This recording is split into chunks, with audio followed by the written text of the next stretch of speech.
Good morning, and welcome to your 5 a.m. cash flow mastery. And my dear friend, the topic for today is EPR.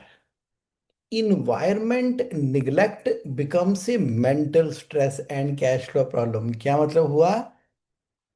आज की date के अंदर ना, जब हम बात करते हैं इन्वायरमेंट की, इन्वायरमेंट को हम अपने मैन्युफैक्चरिंग प्रोसेस के दौरान पोल्यूशन कर रहे हैं, वेस्ट क्रिएट हो रही है। अब इन्वायरमेंट के ऊपर जो भी फर्क पड़ रहा है, तो पहले क्या हो रहा था, इन्वायरमेंट के ऊपर फर्क पड़ता चला जा रहा था, पड़ता चला जा रहा था। इन्वायरमेंट खराब हो रहा है, वेस्टेज क्रिएट हो रही है। प्लास्टिक पार्ट्स की जब मैन्युफैक्चरिंग होती है, जब केमिकल्स निकलते हैं, कोई जिम्मेदारी नहीं थी। किसकी? बिजनेस मैन्युफैक्चरर की। किसकी? इंपोर्टर की। कोई जिम्मेदारी नहीं थी। लेकिन क्वेश्चन ये आता है कि इन्वायरमेंट के ऊपर अगर ये इम्पैक्ट पड़ेगा पोल्यूशन का, उसका क्या हमारे बिजनेस के ऊपर भी इम्पैक्ट है क्या? पहले नहीं था, अब कानून आ गया है। क्या कानून आ गया है? बात करूंगा उसी कानून के ऊपर। हमारे कैश फ्लो कम्युनिटी के एक पार्टिसिपेंट हैं, तो उन्होंने बताया कि जगमोहन, ये ना बड़ी दिक्कत हो गई है। किस बात में? दिक्कत ये हो गई है कि अगर हम मैन्युफैक्चरिंग करना चाहते हैं, तो क्या करना पड़ेगा? मैन्युफैक्चरिंग करने के लिए ना, एक्सटेंडेड प्रोड्यूसर रिस्पॉन्सिबिलिटी, सरकार एक कानून लेकर आई है जिसको ईपीआर बोलते हैं। उसमें क्या है कि एक ना सर्टिफिकेट लेना पड़ता है जी, लाइसेंस लेना पड़ता है। अब लाइसेंस कैसे अप्लाई होता है? ऑनलाइन अप्लाई होता है। और सीपीसीबी जो बोर्ड है, अप्लाई करेंगे, वहां से लाइसेंस मिलेगा। एक है लाइसेंस टू एस्टेब्लिश, एक है लाइसेंस टू ऑपरेट। मैन्युफैक्चरिंग कर रहे हैं ना, तो अगर ये हमारे पास लाइसेंस नहीं है, तो उसके ऊपर भारी पेनल्टी है। डीपीसीसी जो है ना, पोल्यूशन कंट्रोल, उसके हिसाब से। तो मैंने कहा कि भाई ठीक है, आप बिजनेस एंटरप्रेन्योर हो, तो आप इस प्रॉब्लम से डील कर रहे हो, तो लाइसेंस वाली बात है ना, लाइसेंसिंग वाला कोई बंदा हायर करो, और उससे बात बात करके, जैसे फैक्ट्री लाइसेंस होता है वैसे डीपीसीसी का लाइसेंस हो गया, ईपीआर का लाइसेंस हो गया, वो कर लो। कहते हैं जगमोहन, तुम मेरी बात समझ नहीं रहे हो। इस चीज का ना हमारी मेंटल के ऊपर और कैश फ्लो के ऊपर इतना भयंकर इम्पैक्ट आ रहा है कि पूरे के पूरे बिजनेस की एग्जिस्टेंस ही हिल चुकी है। तो फिर उसके बाद डिटेल के अंदर जाए। अब ये लाइसेंस लेने के लिए जो कंसल्टेंट भी हैं, वो बहुत सारे ऐसे कंसल्टेंट हैं जो शायद उस तरीके से बिजनेस ओनर को गाइड नहीं कर पा रहे, समझा नहीं पा रहे, बता नहीं पा रहे। और कुछ ना नकली कंसल्टेंट भी बीच में आ गए हैं, जिन्होंने बस एक रास्ता बना लिया है पैसा कमाई करने का। नकली वाले, असली वाले नहीं। असली वालों के पास टाइम ही नहीं है, क्योंकि वो टेक्निकल है और वो काम करवा के देते हैं। लेकिन जो बीच के जो एजेंट हैं, वो उसकी लूट खसोट कर रहे हैं। एक तो लाइसेंस बन नहीं रहा, हो नहीं रहा, मिल जाना चाहिए था हफ्ते के अंदर, 2 हफ्ते के अंदर, जैसा कि गवर्नमेंट की साइट पे लिखा हुआ है, मिलता ही नहीं। लाइसेंस ही नहीं मिल रहा। दूसरा, गलत गाइड हो रहा है।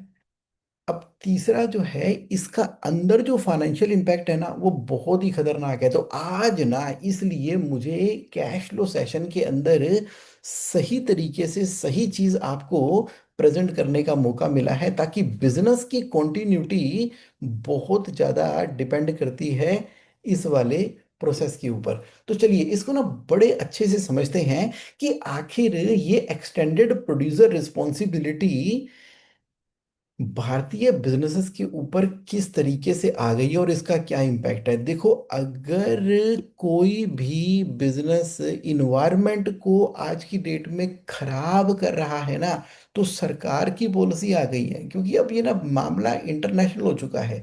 यूरोपियन कंट्री से, यूएस से, इंडिया से, हर जगह पर ना ट्रीटियां साइन हो चुकी हैं, जिसके तहत अब उतना नहीं इन्वायरमेंट को क्रिएट करना कानून आ चुके हैं। प्रोटेक्ट करो इन्वायरमेंट को। इन्वायरमेंट क्लियर है ना, तो दिमाग भी क्लियर है और कैश फ्लो भी क्लियर है। तो बात करेंगे, शुरू करते हैं एक एक करके इस मुद्दे के अंदर जाने के लिए। ये इन्वायरमेंट जो है आज की डेट में एक बहुत बड़ा बिजनेस का इशू क्यों बन गया है? क्योंकि ये सिर्फ और सिर्फ एक कोई सोशल रिस्पॉन्सिबिलिटी, कॉरपोरेट रिस्पॉन्सिबिलिटी नहीं रह गई है। अब ये मैंडेटरी है। लॉ ने इन्फोर्स कर दिया है इंडिया के अंदर कि जितनी आप वेस्ट जनरेट करोगे ना, तो वेस्ट जनरेट करने वाले प्रोड्यूसर को ही उसका निपटारा करना है। भारत में 3.5 मिलियन टन से ज्यादा प्लास्टिक वेस्ट जनरेट हो रही है।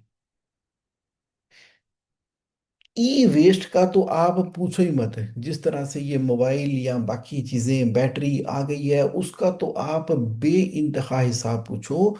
और ये जो वेस्ट जो है ना, 30% कंपाउंडेड एनुअल ग्रोथ रेट से इंक्रीज करती चली जा रही है, इंक्रीज करती चली जा रही है।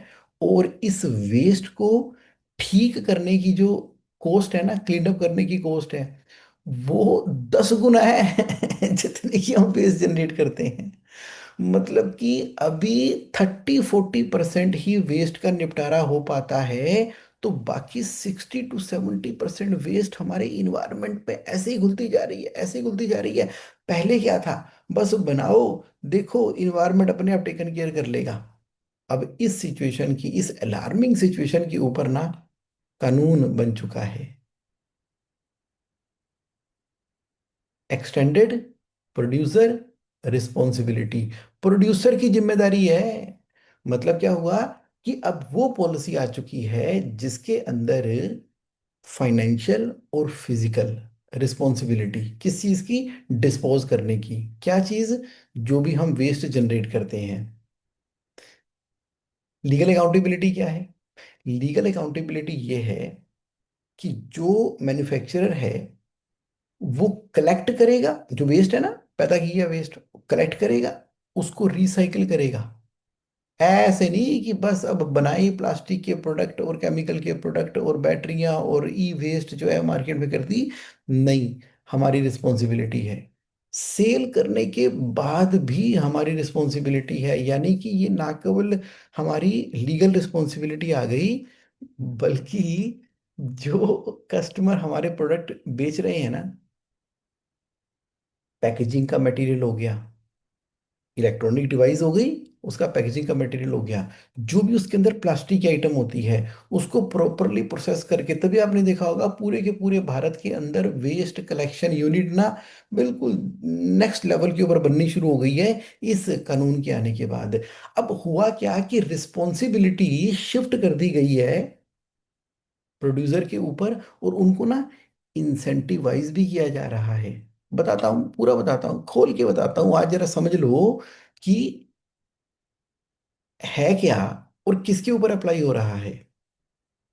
अगर प्रोड्यूसर है, यानी कि आप मैन्युफैक्चरर हो, इंपोर्ट करते हो इस तरह की गुड्स को, या आप ब्रांड ओनर हो सकता है ब्रांड आपका है, लेकिन बनवाते आप बाहर से हो, जैसे बोट हो गया, ब्रांड अपना हो गया, वो ओईएम के ऊपर बनवाते हैं, जिम्मेदारी से बचा नहीं जा सकता। अच्छा, किस तरह के प्रोडक्ट हैं? जैसे कि प्लास्टिक हो गई, ई वेस्ट हो गई, और बैटरी की वेस्ट हो गई। आप फिजिकल प्रोडक्ट बेचते हो ना, तो आपके ऊपर ये अप्लाई करेगा। खुद मैन्युफैक्चर करते हो, अप्लाई करेगा। बाहर से इंपोर्ट करते हो, अप्लाई करेगा। आपका ब्रांड है, अप्लाई करेगा। यानी कि ये जो कैटेगरीज दे रखी हैं वेस्ट की, जो कि इन्वायरमेंट के लिए बहुत खराब है, अब उसकी जिम्मेदारी आपके ऊपर है। किसकी? उसकी मैनेजमेंट करने की।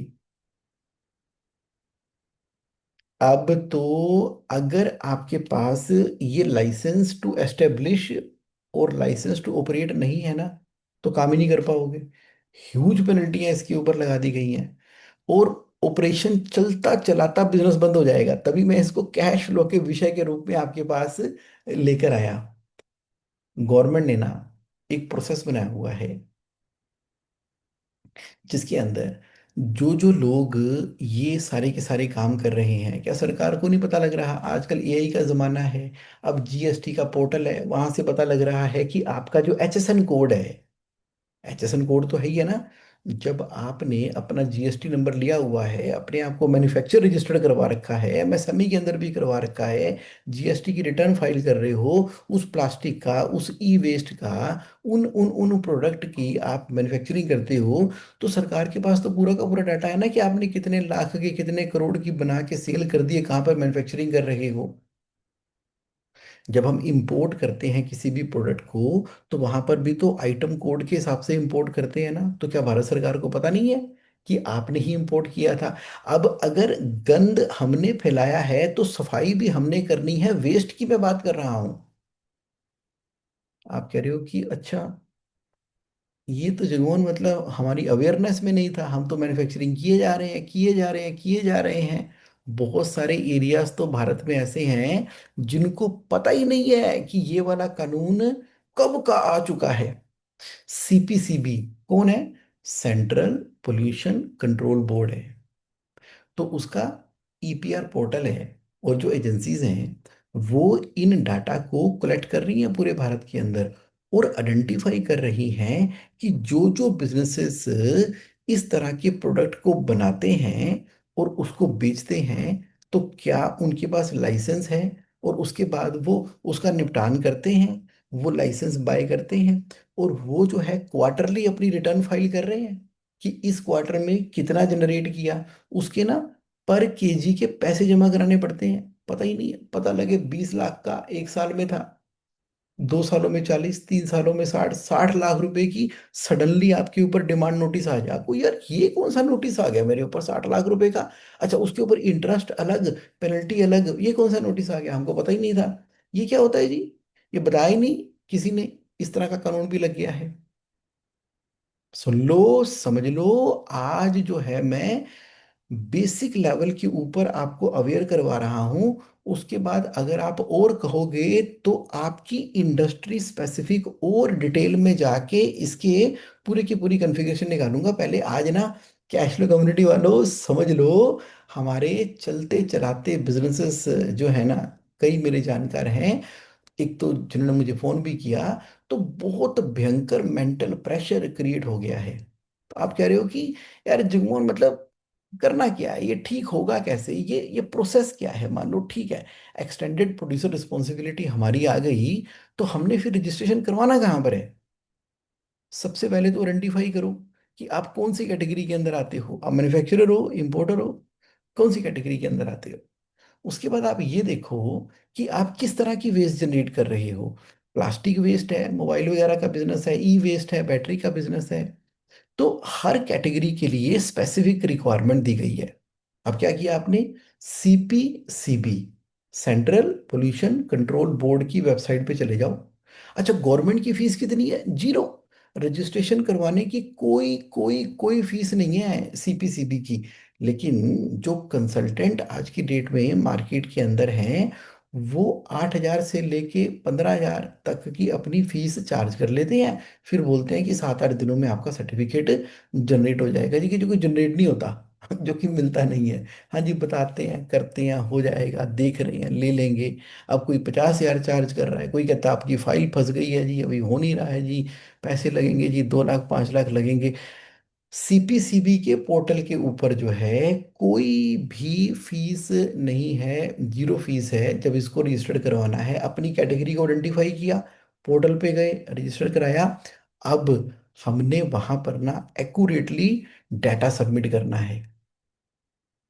उसकी टाइप क्या है, कितनी क्वांटिटी, और वो प्रोडक्ट का कंपोजिशन क्या है जिसका, जिनसे मिलके बना हुआ है। यही डाटा जो है वो बेस बनता है कि कितनी आपकी ओब्लिगेशन बनती है इसके ई वेस्ट को निपटारा करने की। अब क्या होगा? अब आपको एक डिटेल्ड ईपीआर एक्शन प्लान भी बनाकर अपलोड करना पड़ता है कि किस तरीके से आपने जो प्रोड्यूस किया, बेच दिया, कस्टमर के पास चला गया, उसकी वेस्ट जनरेट हुई, तो कितना आप कलेक्ट करोगे, कैसे कलेक्ट करोगे, कौन सी रिसाइकलिंग यूनिट जो है उसको रिसाइकिल करेगी, वो रिसाइकलिंग यूनिट आपको एक सर्टिफिकेट देगी। वो फिर क्वार्टरली बेसिस के ऊपर आपको रिटर्न जमा करानी पड़ती है, यानी कि आपको टाई अप करना पड़ेगा ऑथराइज रिसाइकलर के साथ में। भाई, प्रोड्यूसर्स रिस्पॉन्सिबिलिटी ऑर्गेनाइजेशन है, जिसके हिसाब से जो भी सामान रिसाइकल हुआ है, तो वो ऑथराइज रिसाइकलर फिर आपको ना एक सर्टिफिकेट देगा कि इतना रिसाइकल कर दिया है। तो देखा जाए तो इसकी जो टाइमलाइन क्या है, 3 से 4 हफ्ते के अंदर अगर आपने सारे के सारे काम कर दिए, तो आपको सर्टिफिकेट टू ऑपरेट मिल जाएगा। पता लग गया आपको किस तरह से इसका प्रोसेस करना है? ऑनलाइन प्रोसेस है, कैटेगरी डिफाइन करनी है, अप्लाई करना है, प्लान सबमिट करना है।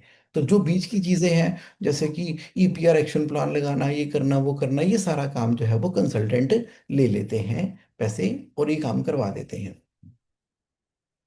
होता क्या है कि जब आप इस तरह का रजिस्ट्रेशन करवाने के लिए जाते हो, तो प्रोसेस देखने में बहुत सिंपल लगता है, कोई बात नहीं जी, मतलब ओके, ऑनलाइन जाके एक एक सर्टिफिकेट तो जनरेट करना है।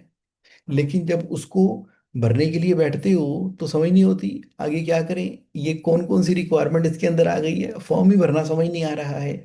अच्छा, ये हमारे ऊपर एप्लीकेबल भी है कि नहीं है, कितना एप्लीकेबल है?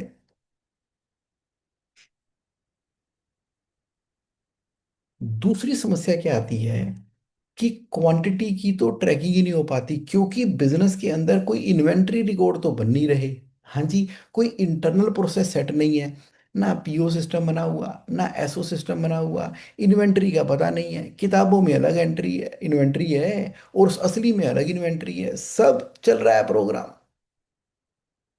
आप कहते हो कि इस पूरे के दौरान में अब, क्योंकि मेन इन्वेंटरी रिकॉर्ड बने नहीं हुए बिजनेस के, और उधर से आपने वो ट्रैक करना है कि कितनी चीजें आपने प्रोड्यूस की, कितनी बेच दी, कितनी मार्केट में कंज्यूमर, कितनी कैलकुलेशनों की आई। मतलब कि क्वांटिटी की ट्रैकिंग करना, बिजनेस ओनर कहता है कि यार मेरे पास ऑर्डर आया है, किसी तरीके से वही पूरा हो जाए। ये समस्या एमएसएमई की है। जो एमएसएमई थोड़ी आगे निकल गए हैं, बड़े हो गए हैं, तो उनके ऊपर उतनी बड़ी समस्या नहीं है, क्योंकि उन्होंने ईआरपी सिस्टम लगा रखे हैं। अब इसके अंदर भी कैटेगरी बनी हुई है कि जो बड़ी कैटेगरी के लोग हैं, तो ज्यादातर, तो उनके लिए मंथली रिक्वायरमेंट है, बाकियों के लिए क्वार्टरली रिक्वायरमेंट है। अब होता क्या है कि जैसे ही साल खत्म हो जाता है ना, तो साल खत्म होने पे देखते हैं कि अरे यार, पूरे साल के अंदर हमने कितना सेल कर दिया, जितनी सेल कर दी उतनी सेल का कम से कम इतने के सर्टिफिकेट लेने थे, इतने का तो हमने वो जो ऑथराइज नहीं है, ऑथराइज रिसाइकलर है, उसको उससे लेना था। अब भागम भाग करो, और लोग क्या करते हैं, फेक रिसाइकलर, ये मार्केट के अंदर जो बड़ी खतरनाक चीज चल गई है, पता नहीं क्या हो गया है, उधर से इन्वायरमेंट में पोल्यूशन हो रहा है। लोग एजेंटों के चक्कर में पकड़ के कुछ भी सर्टिफिकेट कभी भी कैसे भी बनवा रहे हैं, फिर अपना काम फैक्ट्री में चलता रहता है। साल खत्म हो जाता है, और किसी का भी सर्टिफिकेट बनवा लिया, अरे तेरे पास है कोई क्या, कौन, अरे यार ऑथराइज रिसाइकलर, उसका बना के दे यार, चलो जी, खाना पूर्ति कर लिया। क्यों? क्योंकि वो कोई नहीं पूछ रहा जी, कुछ नहीं हो रहा जी, वो भारत में ऐसे ही होता है जी, ये कानून कोई इतना सख्त नहीं है जी, वो ठीक है, देख लेंगे, सख्त नहीं है, खतरनाक है।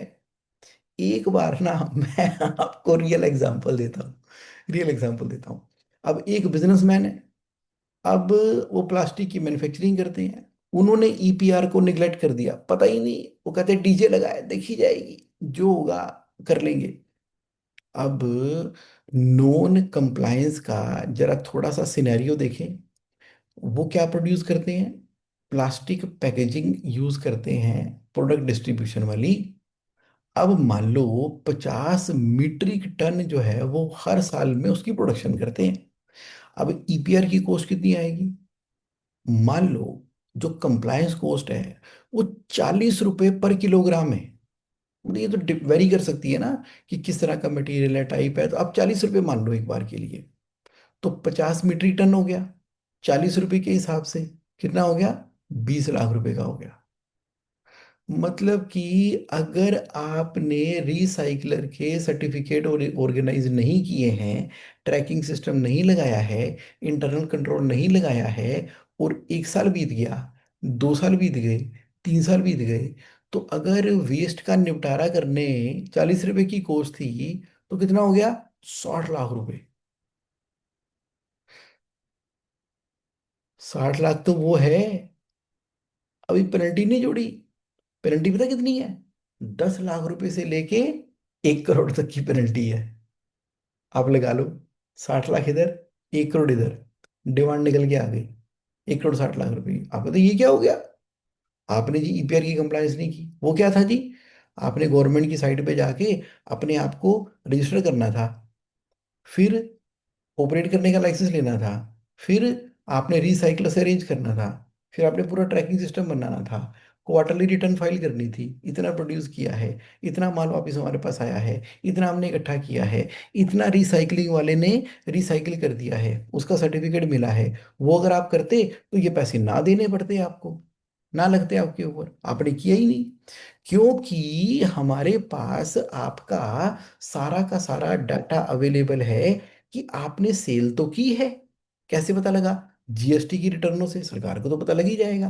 आपने इंपोर्ट किया है, कैसे पता लगा? इंपोर्ट में जीएसटी की रिटर्न में एचएसएन कोड तो होते ही है। अब खुले में हम बना भी रहे हैं, बेच भी रहे हैं, सब कुछ कर रहे हैं, लेकिन इसके ऊपर ईपीआर की कंप्लायंस कहाँ गई? प्लास्टिक वालों, बैटरी वालों, ई वेस्ट वालों, सुन लो, समझ लो, कर लो। मतलब अब अगर आप कहते हो, अगर आप कहते हो तो मैं इसकी और बहुत ज्यादा डिटेल में जा सकता हूँ। इस सर्विस को भी अलग से शुरू कर सकते हैं कम्युनिटी के लिए। मुझे बोला हमारे कैश फ्लो कम्युनिटी वाले पार्टिसिपेंट ने कि मार्केट में बड़ी कंफ्यूजन है, कि आप तो जी इसका एक सेपरेट विंग बना दो जेएसए के अंदर, और वो जो है इस इन्वायरमेंट से रिलेटेड जितनी भी कंप्लायंसेस हैं, ये नई चीज़ है, किसी को पता नहीं है, इसका स्पेशलाइज्ड विंग बना दो, एक्सपर्ट बना दो, उसका पूरा का पूरा तरीके से, मतलब कि नॉलेज देने से लेके, गाइड करने से लेके, रजिस्ट्रेशन करवाने से लेके, साइकिलिंग कराने से लेके, और वाकई ही ये हमारे इन्वायरमेंट के लिए एक बहुत बड़ी और सच्ची सेवा होगी, किसकी? कम्युनिटी के बिहाफ के ऊपर। तो उन्होंने ऐसा रिकमेंड किया है। तो मैंने कहा है कि ठीक है, एक बार मैं इसको पूरा स्टडी करता हूँ, उसके बाद फिर मैं इसके ऊपर एक 5 AM का टॉपिक बनाता हूँ, कम्युनिटी के सामने ये वाली बात रखता हूँ इन्वायरमेंट की। देखो सरबत्ता भला, इन्वायरमेंट के अंदर हम रहेंगे और तरीके से कंप्लायंस भी करेंगे, क्योंकि चलते चलाते बिजनेस हो रहे हैं, तो जैसी सबकी सहमति होगी उस तरह से एक स्पेसिफिकली इसका विंग हम ओपन कर देंगे। क्यों? क्योंकि इसकी जो पेनल्टी है और प्लांट कंप्लायंस है, बड़ा फर्क है जी। अगर हम इसको इग्नोर कर रहे हैं तो सडनली ऐसा कैश फ्लो का झटका लगना है कि चलता चलाता बिजनेस खत्म, और स्ट्रेस हो जाती है वो अलग, और बिजनेस का रिस्क तो पूरा है ही है। अगर हम कंप्लायंस करते हैं तो हमें पता है ना कि हाँ जी ठीक है जी, इतना प्रोड्यूस किया है, इतना लाइसेंस है, इतना जो है सर्टिफिकेट लेना है, तो दिमाग में शांति रहेगी, बिजनेस कर रहे हैं, लोगों को सप्लाई कर रहे हैं, वैल्यू एडिशन कर रहे हैं, कंट्रीब्यूट कर रहे हैं, और ऑपरेशन हमेशा स्टेबल रहेंगे। ये जो कंपैरिजन है ना, ये इनकी शक्ल देख के पता लग रहा है कि ये बिजनेस इसने परेशान होने के लिए शुरू किया था, कि बिजनेस जो है वो करने के लिए किया था। किसी भी तरीके के अचानक से आने वाले शौक से बचने के लिए, किसी भी पेनल्टी से बचने के लिए, और रेट्रोस्पेक्टिव जब से हम प्रोडक्शन कर रहे हैं और जब से कानून आया है उससे बचने के लिए, हमें पहले से ही इसको समझ लेना चाहिए। तो मेरा ये मानना क्या है कि जो कंप्लायंस होती है ना, कंप्लायंस वो हमेशा करेक्शन से बेटर होती है। Compliance is always better than the correction. तो जैसे जैसे जैसे समय बीतता चला जा रहा है, हमारा इन्वायरमेंट मदर अर्थ के ऊपर, आप देखो ना पोल्यूशन है, तो वही बिजनेसेस जो हैं वो लॉन्ग टर्म में सरवाइव करेंगे जो इन्वायरमेंट फ्रेंडली हैं, और पहले दिन से ही आगे बढ़ के खुद कंप्लायंसेस कर रहे हैं, इससे पहले कि जबरदस्ती कुछ कराया जाए। तो ये मेरा आज का टॉपिक रहा आपके लिए। और इसकी अब मैं वीडियो को अपलोड कर दूंगा JSA online.in की साइट के ऊपर भी। यहाँ पर आप देखोगे ना 5 AM कैश फ्लो मास्टरी, जैसे ही 5 AM कैश फ्लो मास्टरी पे क्लिक करोगे तो पिछली मेरी सारी की सारी 5 AM की कैश फ्लो मास्टरी इस पोर्टल के ऊपर आपके पास अवेलेबल हो जाती है, जिसको आप आराम से देख सकते हो। और अगर अभी भी आप हमारे JSA ऑनलाइन कम्युनिटी जो कि व्हाट्सएप ग्रुप है उसका पार्ट नहीं हो, तो इसी साइट पे ज्वाइन अवर कम्युनिटी पे क्लिक करते हो, तो यहाँ पर आप व्हाट्सएप कम्युनिटी का पार्ट बन जाते हो। इस तरह से हमारे ग्रुप के अंदर आप आ गए। तो क्या करना है आपने, आप JSA ऑनलाइन में गए और वहां पर जाकर आराम से कैश फ्लो मास्टरी की वीडियोस देखो और कम्युनिटी का पार्ट बनो। और भी बहुत कुछ है इस पोर्टल के ऊपर, आप इसको देखो समझो। और बड़ी जल्दी अब इसका मोबाइल ऐप भी मैं लॉन्च करने वाला हूँ, पास हो गया, और बस उसकी फाइनल टचिंग दे रहा हूँ। और 1 मार्च से, हाँ जी, 1 मार्च संडे वाले दिन से 6 बजे से पूरी तरीके से अब आगाज हो जाना है किस चीज का, कैश फ्लो का। कैश फ्लो समिट 2026 जो कि होने वाला है 11 अप्रैल को। तो अभी हम पहले बैकग्राउंड में तैयारी तैयारी तैयारी तैयारी तैयारी तैयारी तैयारी तैयारी बहुत डीप तैयारी की है इस बार हमने। तो उस तरह से तैयारी किया है कि मजा आ जाएगा। और आप सभी को फिर मैं पर्सनली कॉल कर करके इनवाइट करने वाला हूँ इस बार, बिल्कुल डिफरेंट तरीके से। 1 मार्च से लेके 10 अप्रैल तक, हाँ जी, मैंने आपसे बात करनी है 41 डेज पर्सनली।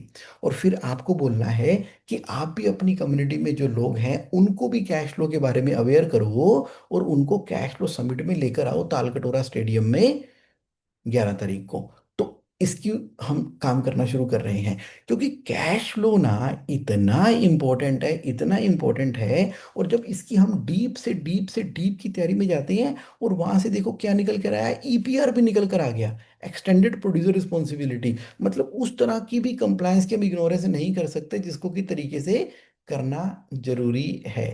चलिए ठीक है, तो मुझे लगता है कि कैश फ्लो कम्युनिटी ना दिनों दिन पावरफुल होती चली जा रही है, क्योंकि पावर कहाँ से आती है, एक दूसरे को सपोर्ट करके। हाँ, एक दूसरे को पूरी तरह से हेल्प करके सपोर्ट करके। तो जब बारिश होती है तो सभी को पानी मिलता है, तो हर एक की हेल्प करनी है, सपोर्ट करनी है, मिलके चलना है, कंप्लायंस करनी है, बिजनेस को प्रॉफिटेबल और कैश रिच बनाना है। तो भारत फिर वही सोने की चिड़िया, जब हम सभी कोलैबोरेशन में आ गए, सारे के सारे बिजनेसेस कोलैबोरेशन में एक दूसरे की सपोर्ट करते हुए, तो इंडिया तो फिर इकोनॉमिक पावर बनी गया ना। तो बनाना है आपने। कौन बनाएगा, कैश फ्लो बनाएगा। किसका कैश फ्लो, आपका कैश फ्लो, आपका तगड़ा बिजनेस, भारत का तगड़ा बिजनेस। तो उसी के ऊपर काम करना है। तो मजबूत करते चले जाओ कैश फ्लो कम्युनिटी को। तो बाकी जो मेरे साथ लाइव पार्टिसिपेट कर रहे हैं उनके लिए बहुत बहुत धन्यवाद, thank you for your participation. तो कैसा लगा आज का सेशन, मुझे बताइए चैट बॉक्स में। और आगे किस तरह के और सेशंस के ऊपर मुझे वर्क करना चाहिए वो भी आप कैश फ्लो कम्युनिटी में सुजेशन देते रहा करो। Amit Garg ji good morning, Rajneesh ji good morning, it's very important topic and useful for every industry, thank you so much. Abhishek ji excellent, GST reconciliation session, हाँ GST एक बड़ा एरिया है, टू ए टू बी, हाँ, automatically उसके ऊपर कैसे करना है। Doctor Sanjay ji thank you, Jagmohan ji great session, thank you for your live participation. Sanjeev Ratra ji आज हमारे साथ में हैं, जय माता दी।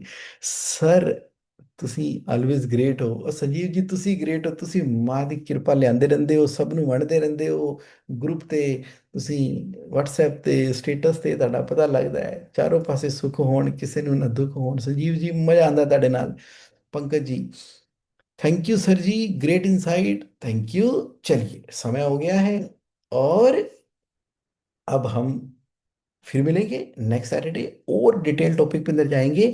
हाँ, इस टॉपिक के ऊपर आप मुझे और बताना कि मैं इसका सेपरेटली JSA के अंदर विंग ओपन करूं, डेडिकेट रिसोर्स लगाऊं कि नहीं लगाऊं, कैसे करें, सो दैट कि ये वाला एरिया सबके लिए बेनिफिशियल हो जाए। ठीक है जी, thank you so much, have a great and amazing time, thank you thank you thank you.